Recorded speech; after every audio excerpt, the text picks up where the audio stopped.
I'm back with some more. Got this about a 49 Ford two-door. Use the cutting tool that I showed you. This blade right here. And chop the top off.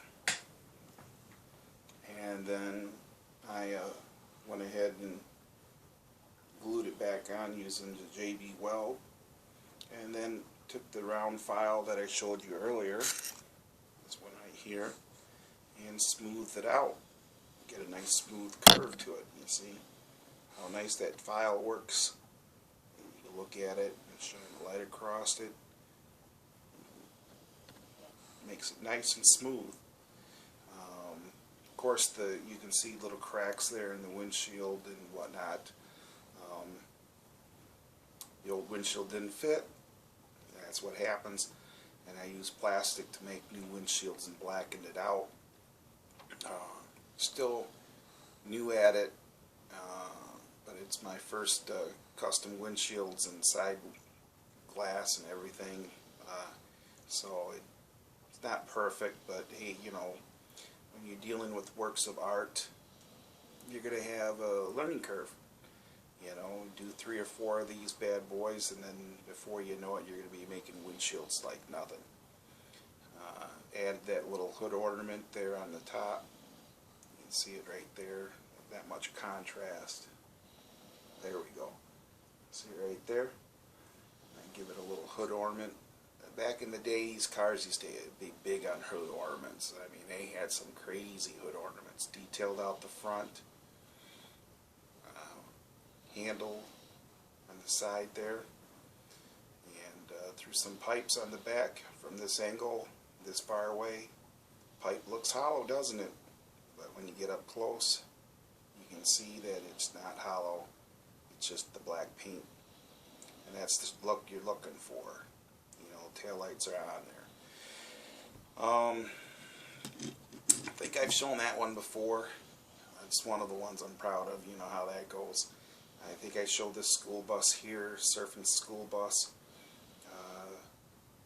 Again, it's just looking at what was already there in the die cast and taking advantage of it and painting that bad boy. Those lines yellow, chroming out around the windows, detailing the front lights there on the top, giving the old flashers red, detailing the front, the side again. I think I showed you I turned the bus into a dually. Most buses are dualies anyhow. You know, it's only the big heavy-duty modern buses that aren't. Detailed out the roof there, so you can see that, and the back. So now the surfing school bus turns into a nice little sharp. I really like the way this one turned out. I really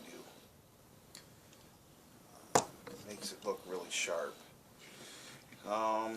This was just a simple little wheel swap and a lot of detail work. You can see here, detailed the front. Let's see, you got to get some light on it so you can see it there. See how the front got detailed? Got detailed down in there. The sides there. The seat got painted red. I don't know if you can see that from that angle or not. There it is. Just detailed the whole works out. Painted the roof black. Painted the air cleaner red. And painted the shocks chrome. And see the front shocks are painted chrome also. And let me cut this light on. As it gets a little bit brighter, it might help. There we go. And then just a plain looking little four-wheel drive dune buggy turns into, or actually probably it's two-wheel drive because it's got the push bar up front to jump. Turns into a nice looking little ride, you know. 99-cent car now looks better than most of their $5 cars easily. This one got the earth mover wheels. I think I showed you this one before. Painted black around the frame.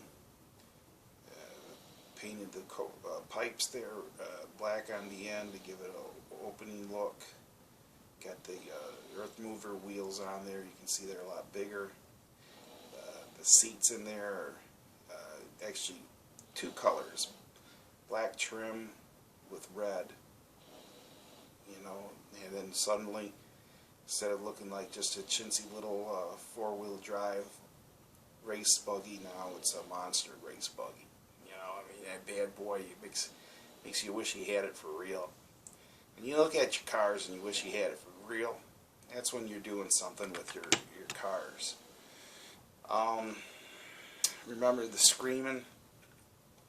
Screamliner? So I'll probably leave it alone. I didn't. The wheels in the back got lifted. The fin got cut off completely and filed down. You can see that I went ahead and I added some pipes to the rear.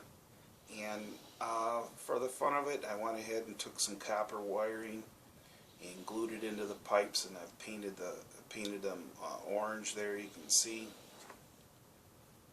So give it the illusion of flames coming out. Back in the 40s and 50s, used to have igniters for the exhaust, and they would hit it button on there and it would go boom, where flames would come out the back. So that was kind of my inspiration for that. Painted it a dark metallic green color, so it would pop with the windshield when the light's on it.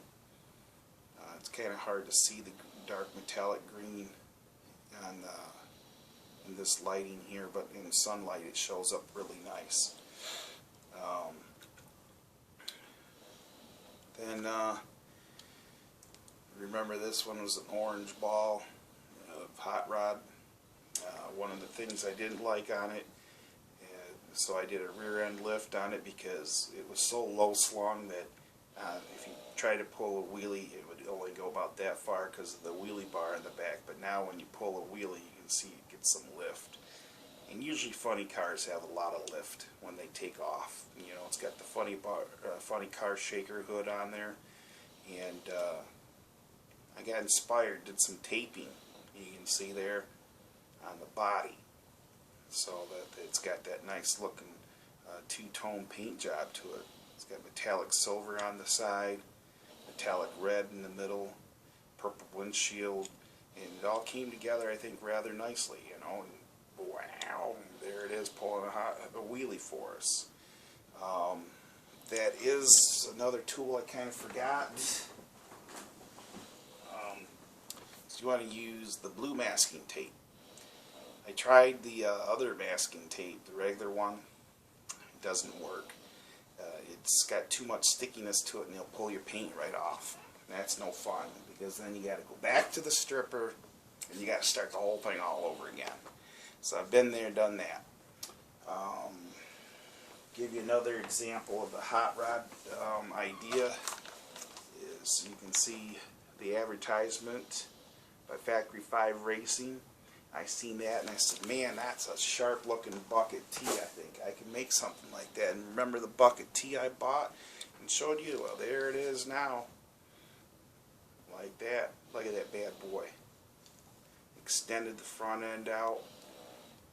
Gave it the tilted grill up front like it had. Added some headlights to the side, you know, so that they are looking sharp.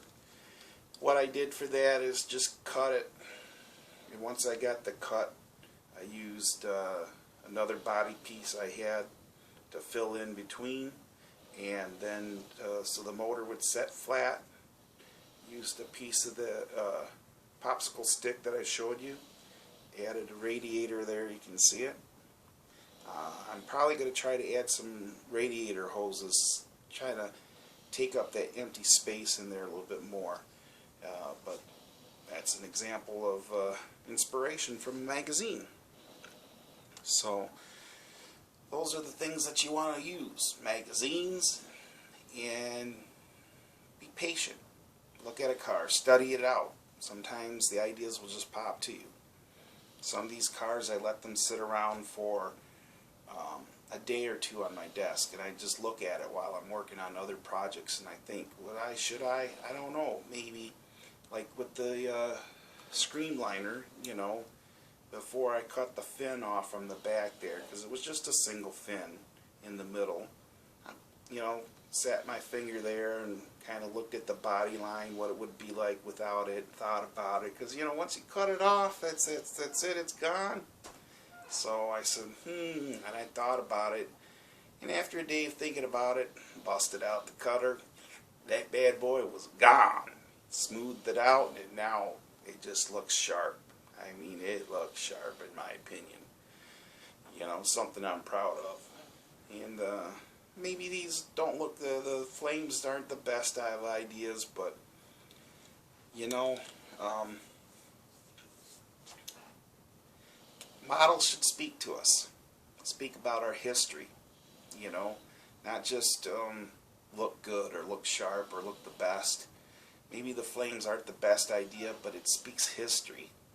And it's something that, you know, kids today, they don't know that back in the 40s and 50s they used to put those igniters on there, and they used to be the big deal, you know. Like our you know, today it's speakers and turbos, and how loud is your car, and how much music can you pump through it, you know, how many decibels are you cracking, and you know, and that's cool, you know, that's this generation, but it's kind of cool to remember the other generations. And back then, you know, the flames in the exhaust was a big deal. It's like our you know, our jumper cars, our hydraulic cars, our loudspeaker systems, our turbos, you know. I remember my dad telling me about it, you know. If you had that, it was pretty hip, you know. It didn't make your car go fast, but it was a cool show. Then I made this old bucket flyer, you know. These wheel wells were actually up front, and he had a thin front end. And you can see here I made the front end wider than the back end. And, excuse me, it's because before we discovered sway bars, which is what keeps your vehicle from rolling really heavy, one of the things they used to do back in the day with the first bucket racers and stuff like that, is they would put an extra wide axle up front like I've done here. And that would be for cornering, because it'd be harder, because then if you're cornering hard, all the weight of the vehicle has to tip over onto that one wheel, and the leverage over across the way would help keep the car flat, so that way it would only come off the ground like this instead of having skinny tires, and it would come up like that. So before we came up with sway bars, that's what we used to do. And the funny thing is, back then when they were racing cars like this, the old bucket T's, you know, radio flyers they used to call them, they were only racing at maybe 35, 43 miles an hour top speed. It's hard to believe that we've got scooters that go faster than some of the old race cars, you know, way, way, way, way back when they first started racing cars, but it's true.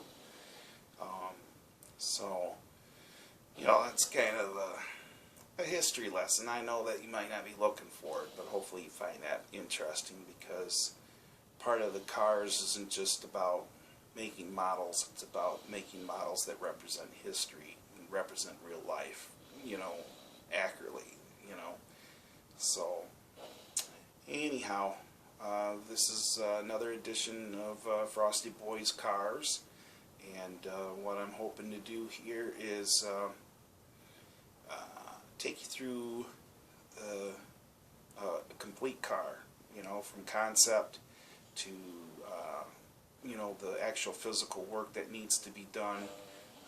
You know, it might skip ahead at parts because you don't need to see me filing away, but I might show you some filing techniques and then do the filing, that type of stuff, and hopefully get you guys interested in doing this, because models have gotten to be outrageous. Nobody does models anymore, and you know, $15 for a model, you can buy 15 Hot Wheels for that price, you know, at the dollar, you know, at the Walmart, $1 a piece.